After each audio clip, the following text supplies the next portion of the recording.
जो साफ साफ ये दिखाते हैं कि जो सत्ता में बैठे, शासन प्रशासन में बैठे लोग हैं वो स्वच्छंद हो गए हैं। अपनी जातिवादी जो मानसिकता है खुलेआम उसको घटनाओं को अंजाम दे रहे हैं। अभी जैसे हमारे भाई मुकेश बहरवाल जी ने आपको बताया, हेमलता बहरवाल जी के बारे में चर्चा की। भाई गणतंत्र दिवस पर हम उन लोगों को याद करते हैं जिनका आधुनिक भारत के निर्माण में योगदान है। वह गांधी जी की तस्वीर थी, वह डॉक्टर अंबेडकर साहब की तस्वीर थी, वह सावित्रीबाई फुले की तस्वीर थी।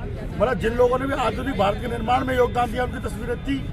लेकिन गांव के कुछ जातिवादी लोग, आप सोचो उनकी हिम्मतें कहां से आ रही हैं कि स्कूल में घुसते हैं, स्कूल में जो कार्यक्रम की व्यवस्था कर रहे हैं, व्यवस्थापकों को धमकाते हैं कि हटाओ इन तस्वीरों को। क्योंकि अम्बेडकर की तस्वीर देखते हैं उनके अंदर जो लगता है वो आप भी जानते हो जातिवादियों को कितनी मिर्ची लगती है। वो तो अम्बेडकर की और सावित्रीबाई फुले की तस्वीर देखते ही वो तो भड़क गए। हटाओ इन तस्वीरों को, यहाँ केवल शिक्षा की देवी लगेंगी। अब भाई शिक्षा की देवी तो किसी को घोषणा की है नहीं।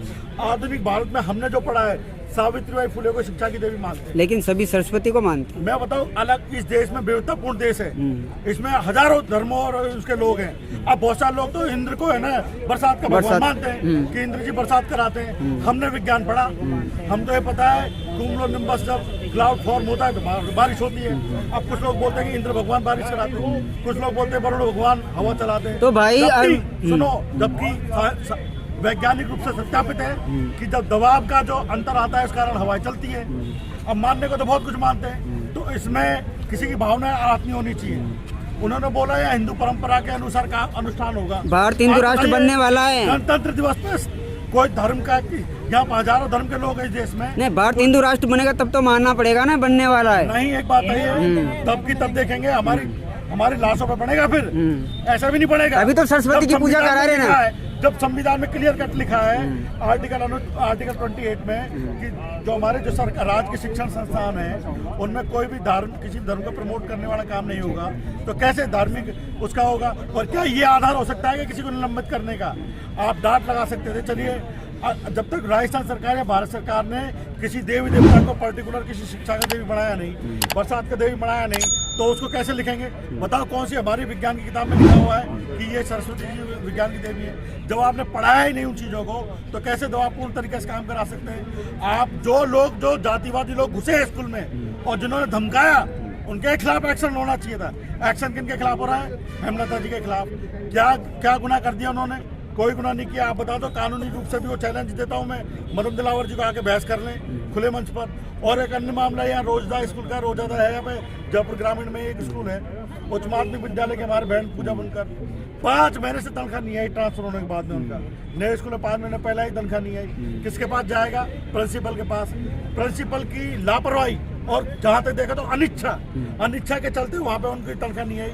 वो गया प्रिंसिपल के पास, एक बार विनती कर ली, 2 बार विनती कर ली, एक दिन नाक के ऊपर पानी जाता है, आदमी तहस में ही बात करेगा, अधिकार है उसका, कहेगा क्यों नहीं बढ़ती सरकार।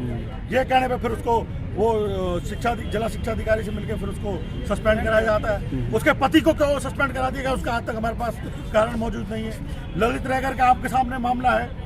दलित समाज के व्यक्ति अगर देश के लिए जो भ्रष्टाचारियों का पर्दाफाश करे तो जातिवादी लोग एकजुट होकर उसको प्रताड़ित करने बैठ जाते हैं। या सीकर का मामला है, कोई वहाँ पे विलेज डेवलपमेंट ऑफिसर लगे हुए थे, आईआईटी कानपुर से पढ़े हुए थे। वो आईआईटी कानपुर से इकोनॉमिक्स में उन्होंने एमएस अपना पोस्ट ग्रेजुएशन किया, लेकिन गरीब परिवार से थे।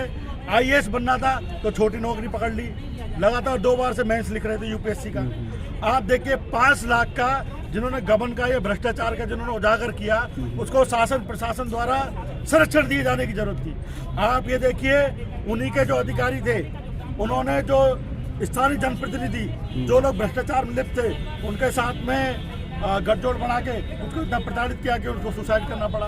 तो ये दलित समाज का जो लगातार शोषण हो रहा है, दमन हो रहा है अधिकारी कर्मचारियों का, और जो इस दलित समाज की, आदिवासी समाज की बैकबोन है, अगर उनका अन्याय अत्याचार उन पर दमन हुआ और उसके लिए अगर हम लड़ नहीं पाए तो मुझे लगता है कि फिर समाज का मनोबल बढ़ेगा।